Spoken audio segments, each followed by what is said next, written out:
Welcome to the Afterview. Internet Driven Hysteria Part 1. How to program a civil war. Start with today's history lesson. Divided we crawl.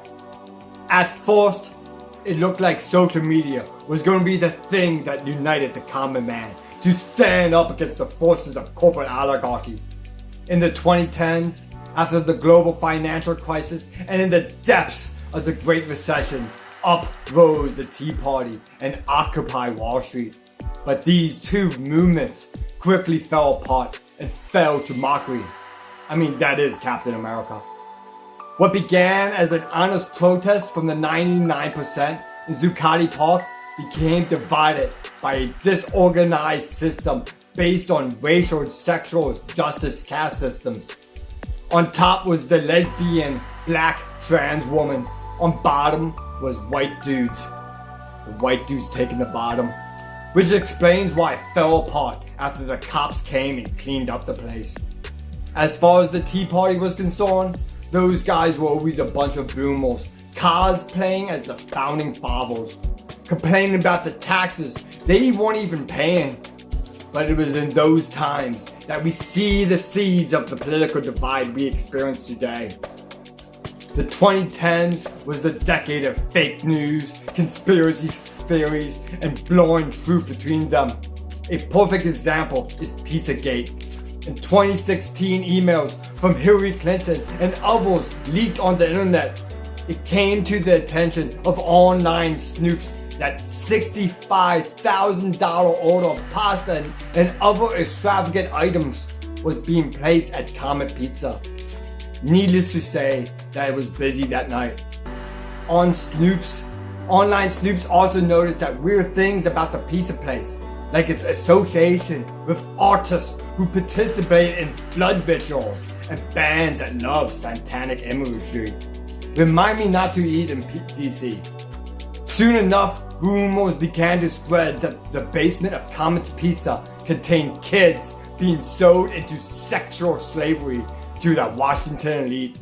A brave but stupid man went in there with his AR-15 and blasted a hole in the floor. But there was no basement. You may never know. Sure, the mainstream media says things like this was debunked, but can we trust them? There are still many unanswered questions. Like, what is Epstein's favorite kind of pizza? I bet you it's anchovies. He seems like the kind of guy that would like fish on pizza. Sick freak! The COVID narratives, trust in legacy media is low, and conspiracy theories spread as we struggle for the truth. I mean, who do you trust, folks? The Mockingbird media suit-wearing CIA mouthpiece? Or the conspiracy tard on the internet ranting because his movie career is washed up? We all see things differently on our screens. Different images, different narratives. We drift apart. We don't have a shared narrative. Then how can we share a geography? Different narratives, huh? Speaking of different narratives, Black Lives Matter versus the ghost of white supremacy past. If you were a right-winger and you consumed a right-wing Facebook newsfeed, what did you saw? You saw a terrorist organization funneling money to fund Democrats, spending the rest on the Black Lives McMansions, burning down their own cities, going up to the people dining outside during COVID. Say his name. Say his name. Raise your fist. Get on your knees. Make sure Black Lives Matter flag is outside your business. We might burn down your store if you don't. What did the left see themselves as? A movement fighting for black liberation. Those 12.5 unarmed black men. Hands up. Don't shoot. I can't breathe. Lock up Chauvin. Throw away the key or we burn this motherfucker down to the ground. Occupy the public square. We must take down those statues of so-called honorable men who admit defeat and gave up their swords and slaves. These so-called honorable men. For their homes, tear down their statues and pour on their graves. We are better men. Us, the modern mob. We are many. We are angry. And we demand power. Power over the town square. We shall put up a monument to a crackhead. And there you have it. Charlottesville, 2017. The 1,000 Meth Head March. Leave the toothless hags at home. Make sure you leave enough meth for her and the baby. Those leftists are gonna take down our heritage. Our precious heritage. We were once great. We had slaves and cotton. Now we are stuck with all these ugly white women. All we got left is the Virginia and battle flag. All we got left is our heritage. Our heritage of being racist losers. The South will rise again, boys. The South will rise again. Get your math pipe and tiki torches. It's time to fight. They lost that one too. And now we got cams on police, and we can see which Black Lives Matter cases are real and which one's just a psycho running after a cop with a knife.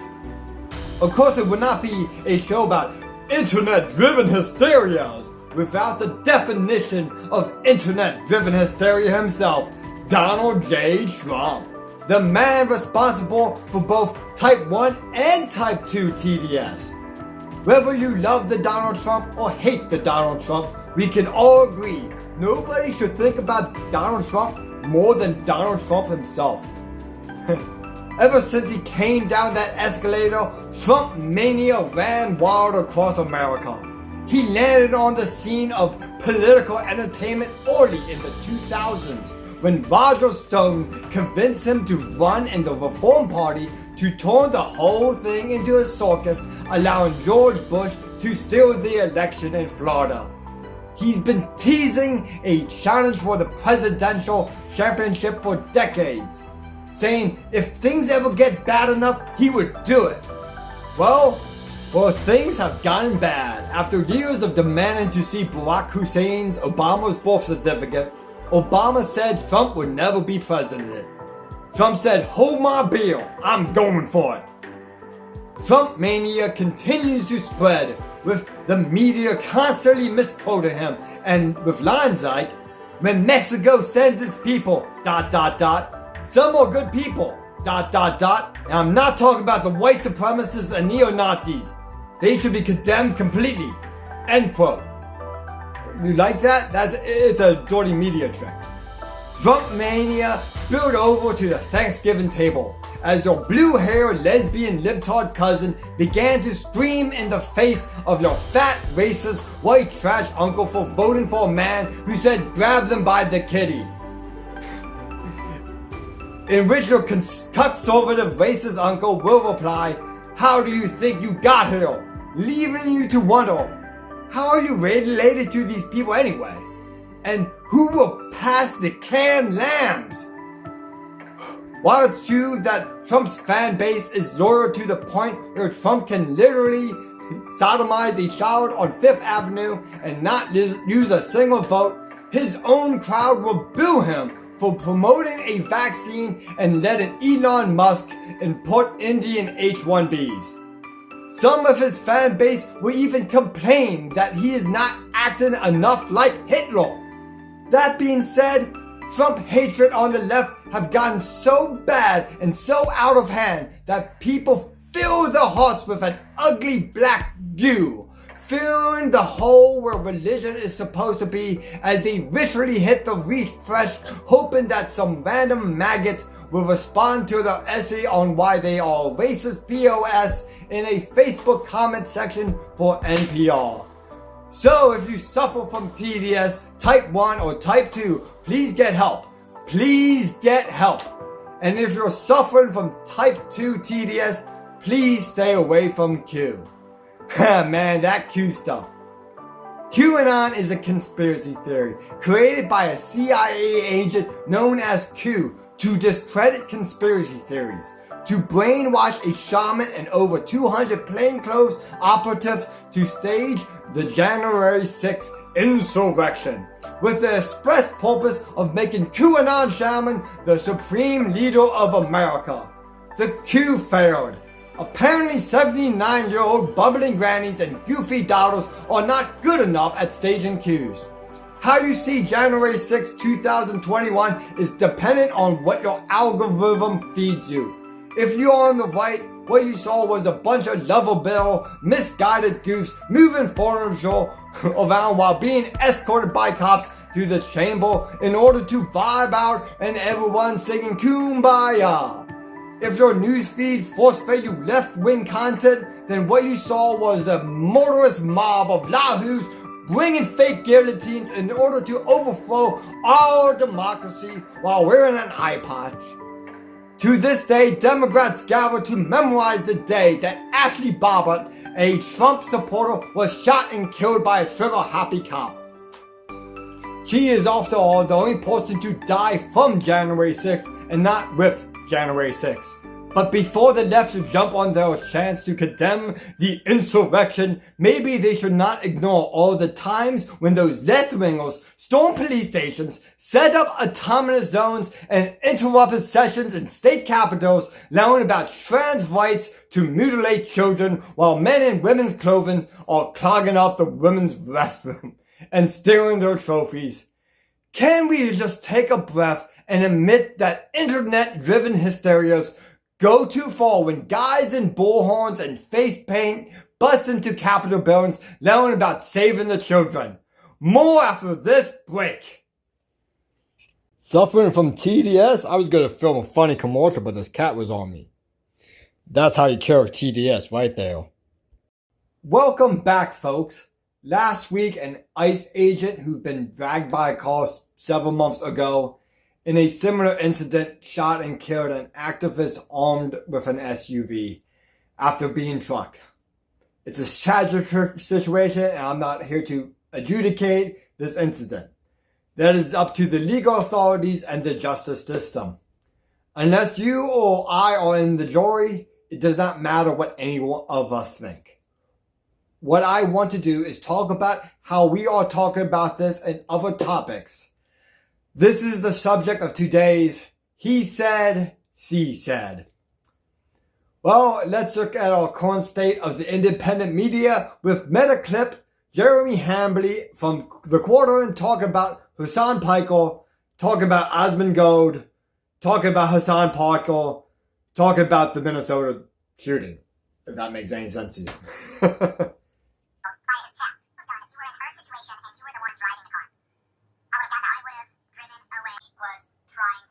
She was not trying to drive away. Many people would have done. The internet commentary is just a bunch of circle of jokes talking about each other. I know the cast at Timcast is handling this situation right. Right, Timcast guest Chrissy Moore? Just women drivers, right? Yeah, women drivers. Maybe she just was driving. Okay. The rest of the week was not any better. On Friday's show, him and his liberal guest spent 10 to 30 minutes arguing what due process means, what an editorial is, and replaying the footage over and over again. Hey, Tate, can you describe how I feel watching Timcast at this point? This is like in the NFL when your team makes the game-winning catch and then they do the replay and it's obviously at a foot out of bounds. Yeah. At least Tim Poe is dignified, right, Tim? We're not supposed to be looking at the Man, he's better than Oh my God. that moonwalk. Look at that slide. So how is the Blaze and Steve Dees handling this situation? Do I even want to know? The woman killed in the incident was a mother and had just moved to the Twin Cities to live with her partner. Notably, a woman is heard in one of the videos distraught saying, "That's my wife," an apparent indication of her relationship with its live. Her social media accounts indicate she was a self-described poet. She had pronouns and a rainbow flag in her bio. One resident... She's abandoned her own identity, her own born identity as a woman. 2 heterosexual marriages. I'm sure we would look and find a Ukraine flag in her bio. America isn't sure anymore what the Great Commission is. The Church of the Spirit of the Age has the pedal to the metal with its variation of it. Demonic. Is everything demons to this guy? Okay, let's look at how our elected officials handle this situation. First, let's go to Tim Walz. We've never been at war with our federal government. We have soldiers in training and prepared to be deployed if necessary. Why? primary responsibility as governor is the protection of the people of Minnesota, and you can be assured whether it's the state patrol or whether it's the National Guard, their deployment is there to protect Minnesotans from whatever it is. In this case, if it is a rogue federal agent, I want to be very... Was that a declaration of like civil war? You can't think of a time. I can think of a time. It was called the 1860s. Okay, so Trump, how you handling this? What are you saying about all this? Oh my God, no. President Trump responded to the incident on social media saying, quote, "I just viewed the clip of the event which took place in Minneapolis, Minnesota. It's a horrible thing to watch. The woman screaming was obviously a professional agitator, and the woman driving the car was very disorderly, obstructing and resisting, who then violently, willfully, and viciously ran over the ICE officer who seems to have shot her in self-defense. Based on the attached clip, it's hard to believe he is alive, but is now recovering in the hospital. The situation is being studied in its entirety, but the..."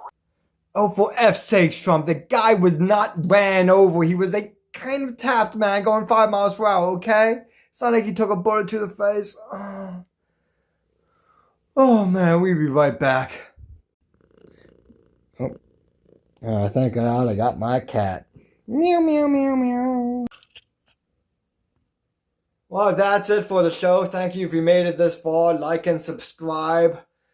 This is part 1 of a 5-part series. In other news, we lost Bob WEIR, guitarist from the Grateful Dead.